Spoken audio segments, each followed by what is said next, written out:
All right, now we're on the contingency section, L. Let's talk about contingencies. Contingencies are what our buyer can use to cancel this agreement. So these are very crucial. They're very important. This is what protects your buyer from losing their earnest money deposit if they cannot proceed with the purchase or choose not to proceed with the purchase because of the outcomes of various things. It's important from a listing agent perspective that we make all of our sellers aware that just because we signed and accepted an offer that the buyer has multiple outs. The seller does not typically have contingencies. They could have an SPRP, the seller's purchase of replacement property contingency. That's typically the only contingency that a seller has. So a seller is locked in. A seller may not cancel on a buyer without cause, meaning that the buyer is not performing. But a buyer has contingencies. These are the ways in which a buyer cancels. So if this is a cash offer, your buyer does not have a loan, you could elect to waive that contingency. Check this box, they have no loan contingency. Otherwise, they have 17 days default language. If you want longer than that, you could put in here 21 is pretty typical. You could put in here that they have a loan contingency that they will remove after a certain number of days. In this case, I wrote in that it's going to be 21 days. Appraisal. This would be, so typically if a property does not appraise, that affects the buyer's ability to get a loan. And at that point, the buyer could then, if it does not appraise, the buyer can use that short appraisal as a reason to cancel the transaction, get their earnest money deposit back. If it's a cash transaction or the buyer is so financially capable that they're not worried about the appraisal at all, they can waive that contingency here.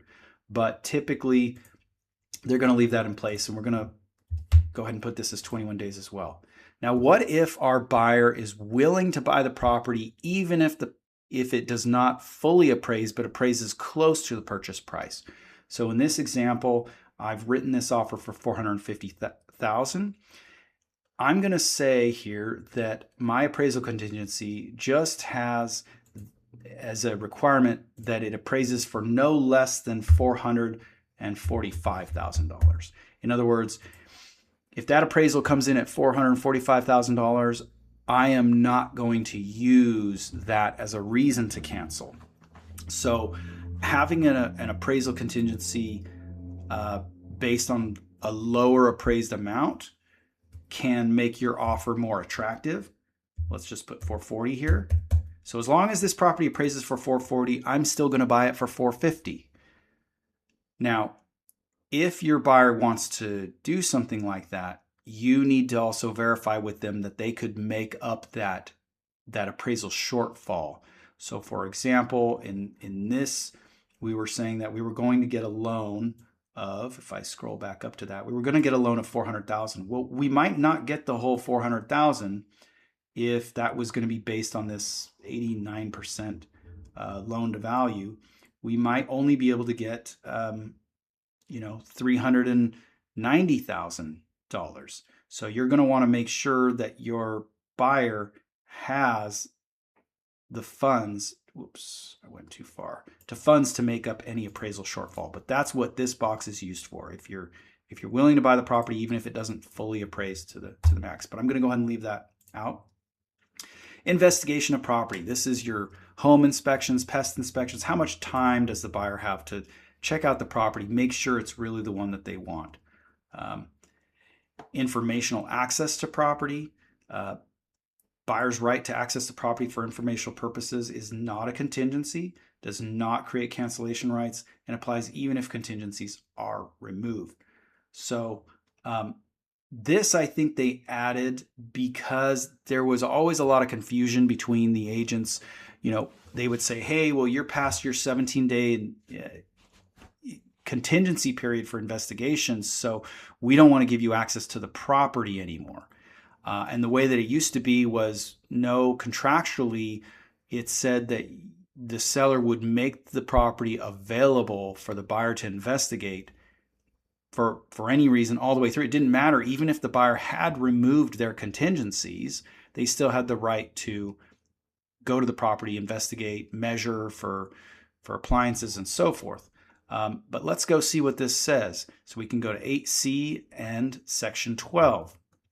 So 8C, if we scroll down to 8C, this is the investigation property. This agreement is contingent upon a buyer's acceptance of the condition of and any other matter affecting the property. And if we go to paragraph 12, this is where it's going to get into the making the property available for the buyer to do their investigations. All right. Buyer shall, within the time specified in paragraph, have the right at buyer's expense, unless otherwise agreed, to conduct inspections, investigations, tests, surveys, or other studies, buyer investigations. They include but are not limited to physical attributes of the property, such as a general home inspection, lead-based paint inspection, inspection for wood-destroying pests and organisms, investigation of any other matter affecting the property other than those that are specified as separate contingencies. Buyer investigations do not include, among other things, an assessment of the availability and cost of general homeowners insurance, flood insurance, fire insurance. See Buyer's Investigation Advisory for more. Those are separate contingencies. Without seller's prior written consent, buyer shall neither make nor cause to be made one invasive or destructive buyer investigations. So you can't drill into, you can't cut out drywall to take a look at the pipes. Except for pest control, they can poke around with a screwdriver like they usually do. And here's the section. Seller shall make the property available for all buyer investigations. Seller is not obligated to move any existing personal property. Seller shall have water, gas, electricity, and all operable pilot lights on for buyer's investigations and through the date possession is delivered to buyer. Buyer shall, 1, by the time specified, complete buyer investigations and satisfy themselves as to the condition of the property and either remove the contingency or cancel this agreement. And 2, by the time specified in paragraph 3L3 or 3 days after receipt of any investigation report, whichever is later, give seller at no cost complete copies of all such reports obtained by buyer, which obligation shall survive the termination of this agreement. This delivery of investigation reports shall not include any appraisal except an appraisal received in connection with FHA or VA. This deals with most of the arguments that I've seen between realtors about investigations. So let's scroll back up to those time frames. And what we're talking about here is that the buyer has this contingency for investigating the property. I think I put 21 days. If I didn't, I'm going to adjust that right now. Yeah, we're going to go ahead and put 21 days. And we're going to put here that another 21 days. Now, this whole section, L1 through 8, your buyer could waive all of these contingencies if they want. So you could potentially have an offer where they're waiving all contingencies, right?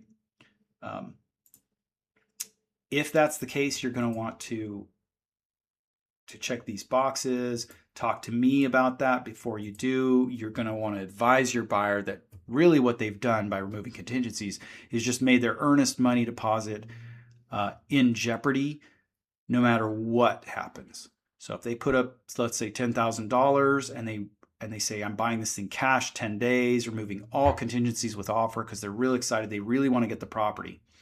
It doesn't matter that 2 days later something tragic happens in their life or what the circumstances may be. If the buyer does not move forward and purchase that property, they've basically just handed over their EMD to the seller.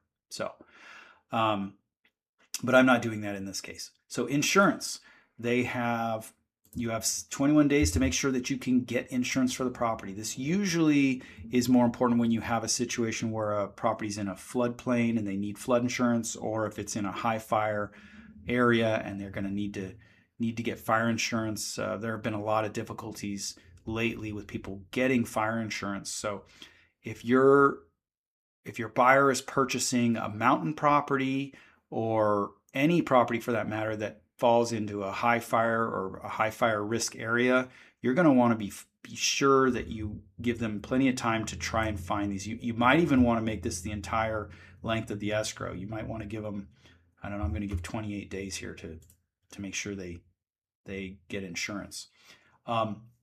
Here's another contingency that's really not well understood, this L5, review of seller documents. The default language is you have 17 days to review seller documents or 5 days after delivery, whichever is later. I have seen this so often. Typically buyers agents don't fill in an amount of time here. So the seller insists, or the listing agent insists, that a buyer remove all contingencies even though they just delivered all of their disclosures the day before. They go, here's all of our TDS, SPQ, and the HOA documents. And by the way, here's this report we had about that plumbing leak we told you about. They hand it all over, and then they say, all right, we need your seller or your buyer. We're demanding now that they remove all contingencies by tomorrow or by today. Understand that if you're slow to get any seller disclosures to a buyer, you just held up this contingency. So, or 5 days after delivery, whichever's later. Preliminary title report. Usually these get sent as soon as escrow's open, so this is usually not a problem. Common interest disclosures. These would be your HOA documents. All of these give the buyer an additional 5 days if the seller is late on delivering them. Leased or liened items. So if you've got leased solar and those solar documents arrive on day 16, that buyer has 5 additional days on this contingency because they need to be given the requisite time to review those documents and make sure that it all makes sense for them. And last but not least, the COP.